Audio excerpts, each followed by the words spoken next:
Análisis estadístico exploratorio con RStudio. En este capítulo haremos un desarrollo del tema de análisis de diferencia. Esto corresponde a realizar la comparación de los valores de una variable cuantitativa dentro de las categorías de una variable cualitativa. Aquí tengo ya listo el script con el que voy a trabajar y la data trasplante que la utilizamos en la sesión anterior también nos va a servir en esta sesión. Vamos a realizar estadísticos comparativos, pero antes una de las variables, la variable categórica que utilizaremos, que en este caso es una condición llamada hiperparatiroidismo terciario. Esto corresponde a una condición clínica de pacientes con enfermedad renal crónica que persiste una vez que estos pacientes han sido trasplantados. Entonces esta variable está acá codificada como 0 y 1. Vamos a buscar hiperparatiroidismo terciario. 0 corresponde a que estas personas ya no presentan esta entidad clínica. Estas son las personas que sí la presentan. Entonces, como aprendimos en alguna sesión anterior, se va a convertir esta misma variable en un factor a la cual se le van a agregar estas etiquetas no y sí con el orden en el que se encuentran en la variable original y se van a almacenar en la misma variable, de manera que ahora ya tenemos para la variable hiperparatiroidismo terciario. Bueno, aquí no lo vemos, pero si escribimos acá la variable hiperparatiroidismo terciario,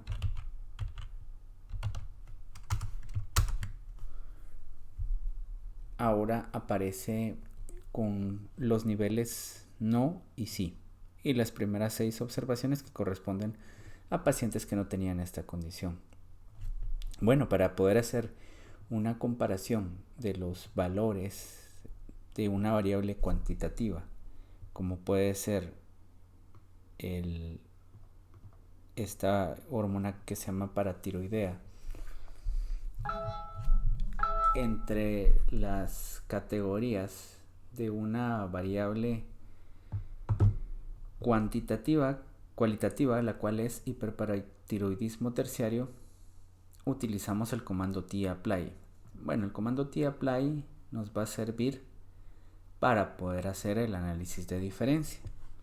Podría realizarse una comparación, una programación que va a ser mucho más compleja. Entonces, estos comandos de la familia tapply, como el apply y by, nos permiten realizar funciones que son en cierta manera complejas de una forma muy sencilla. Y la sintaxis es la variable cuantitativa dentro de la variable cualitativa y la función que queramos realizar para esta variable. En nuestro caso, pues la media tiene sentido para una variable cuantitativa para la cual se va a calcular, pero en el grupo que no tiene hiperparatiroidismo terciario y en el grupo que sí lo presenta.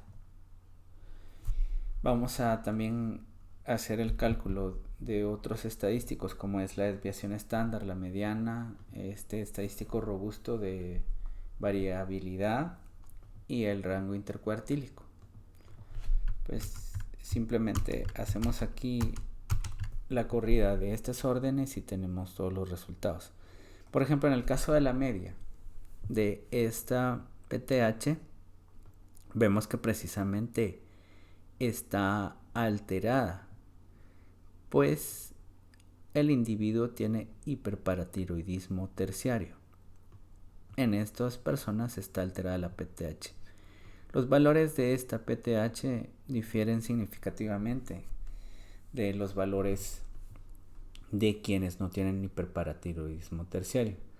Aquí podría aplicarse una prueba comparativa de medias como una prueba de T o una prueba de Mann-Whitney, dependiendo de la distribución de probabilidad de esta variable, pero por el momento no nos interesa conocer esos aspectos de estadística inferencial. Y vemos aquí entonces la mediana de estos datos. Esta mediana nos está sugiriendo que la variable se distribuye definitivamente de una forma normal, porque la mediana es muy diferente del valor que nos presenta la media. 33,69. Ok. Luego tenemos los otros estadísticos, el rango intercuartílico, y vamos a hacer una representación a través de boxplots. Para esto voy a utilizar el comando que ya lo he aplicado en sesiones anteriores, que es el comando par mfrow, con el vector que nos dice que queremos una fila y 3 columnas. Eso quiere decir que vamos a desplegar nuestras gráficas en un módulo que contendrá 3 gráficas. Y veamos la función boxplot, que ya la habíamos utilizado anteriormente, pero que ahora la utilizamos para análisis de diferencia. Y esto tiene la siguiente sintaxis: la variable cuantitativa en función de la cualitativa. Aquí estamos asignando nombres que no son indispensables, dado que ya hemos asignado aquí las etiquetas de no y sí para la variable categórica y las etiquetas para identificar al eje X y al eje Y. Adicionalmente estoy anotando aquí el valor P de una prueba de Mann-Whitney que se realizó con anterioridad y diferentes colores para estas categorías de los gráficos que se están presentando. Entonces hago correr una de estas órdenes y aquí tengo mi gráfico. Sin embargo, quisiera desplegarlas todas en un mismo módulo, de manera que corro las de primero este comando y después las 3 gráficas. La sintaxis de las 3 gráficas. Aquí está, entonces nos dice que cuando se compara la PTH post trasplante renal entre quienes tienen o no hiperparatiroidismo terciario, hay unos valores que no difieren significativamente, aunque se observa una diferencia, donde la PTH tiene una concentración, una mediana de la concentración menor que la observada en quienes no tienen hiperparatiroidismo terciario.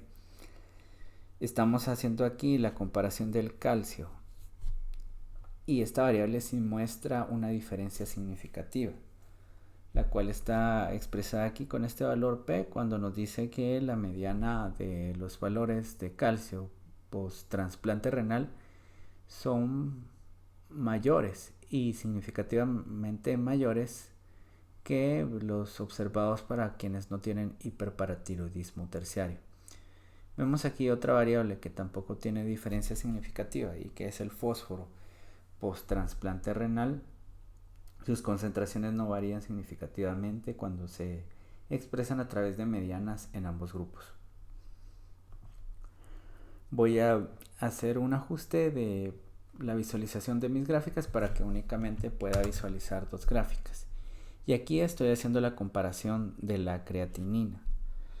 Esta variable con la que ya se ha trabajado anteriormente se va a comparar. Es una variable que nos refleja también el grado en el que podría estar trabajando el riñón. Valores más altos nos está diciendo que hay una deficiencia en la función renal y por lo tanto hacemos la comparación de esta creatinina posterior al trasplante renal entre quienes tienen la condición clínica de hiperparatiroidismo terciario. Se esperaría que los valores de creatinina post trasplante renal sean mayores en quienes sí tienen esta condición.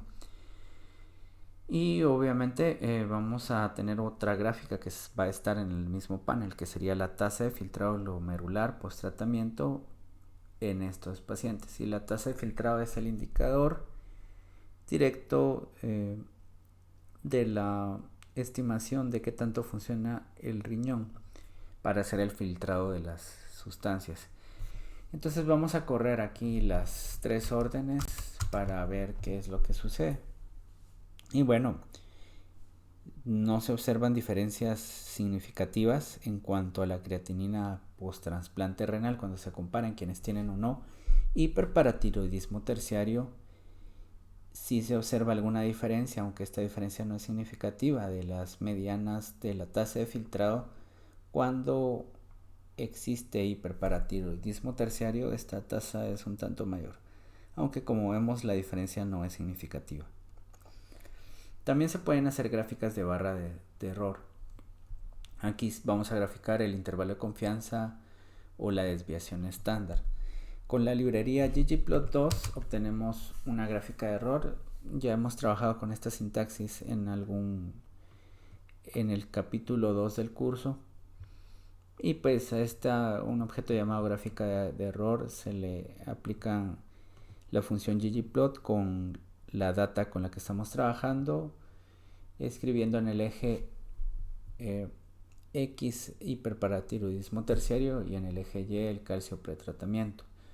Luego con este complemento vamos a indicar que se va a realizar un cálculo de la media, el cual va a estar representado en el eje Y. Con una geometría de tipo point vamos a continuar con este análisis para poder obtener una gráfica de error. No es una gráfica de barras de error, es una gráfica donde solo se hace un despliegue de la media y de la desviación estándar. En este caso vamos a hacer la gráfica correspondiente. Estamos definiendo aquí los títulos adecuados y vemos que hay una diferencia en cuanto al promedio del calcio post tratamiento cuando se realiza hiperparatiroidismo terciario. Por un lado, pues voy a hacer un comando aquí adicional. Voy a agregar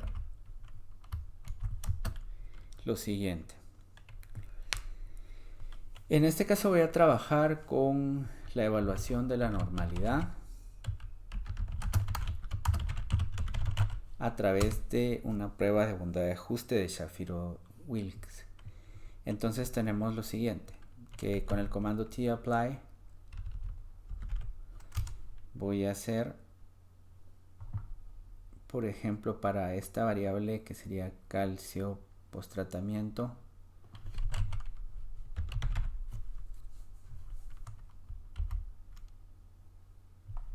ya sería la variable, aquí la tengo.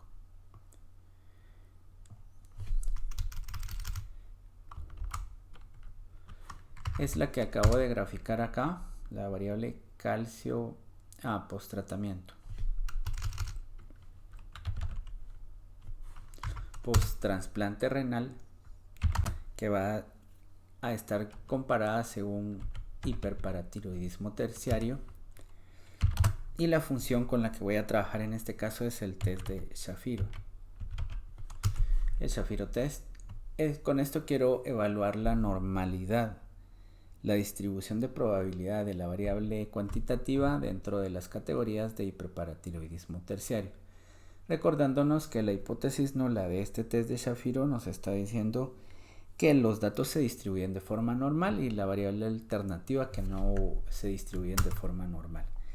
Entonces tengo aquí los valores. Bueno, en uno de los grupos hay una distribución que es normal en quienes no tienen hiperparatiroidismo terciario, mientras que acá, al tener una gran cantidad de variabilidad, esto podría estar afectando entonces la distribución de probabilidad. Por lo tanto, esto es no significativo y este valor que tenemos aquí de la media no va a ser como el indicador de tendencia central que nos refiera mejor el comportamiento de esta variable en este grupo de hiperparatiroidismo terciario. Por lo tanto, vamos a aclarar que esta gráfica de error sirve siempre y cuando se utilice para la comparación de una variable que se distribuye de forma normal en todas las categorías de comparación. Y cuando no ocurre eso, pues vamos a preferir la utilización del boxplot. Aquí vamos a comparar más de dos grupos.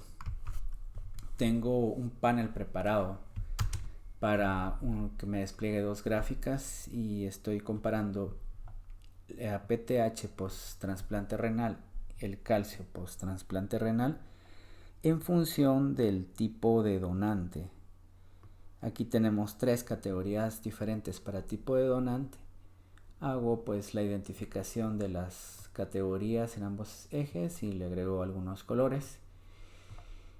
Y hago el despliegue de estas órdenes para que podamos ver nuestros gráficos. Bueno, aquí hay algo que si se analizara pues con estadística inferencial deberíamos de escoger dependiendo de la distribución de probabilidad de estos datos, ya sea un análisis de varianza o una prueba de Kruskal-Wallis. Y si es que tenemos una distribución normal pero no se cumple con el criterio de homoscedasticidad, podríamos utilizar una prueba de Welk.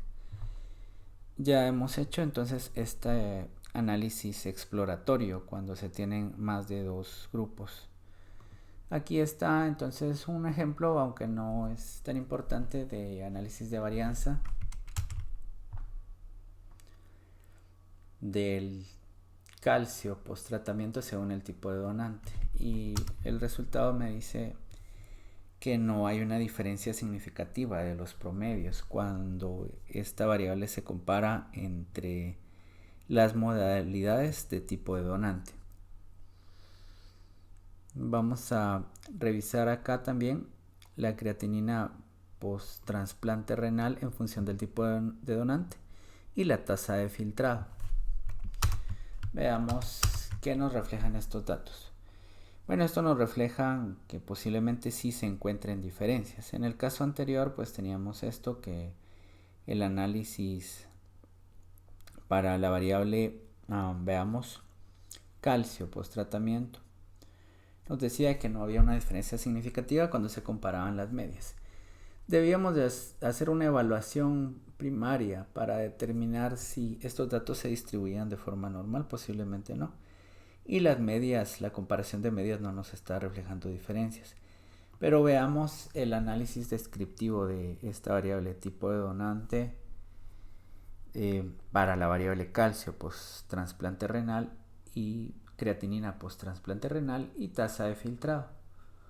Observamos aquí algunas diferencias en las medianas que son más evidentes. La tasa de filtrado es mayor con estas modalidades de tipo de donante y aquí posiblemente no se observen diferencias significativas. Vemos estos valores atípicos acá que nos están indicando que posiblemente la distribución de estos datos no sea normal.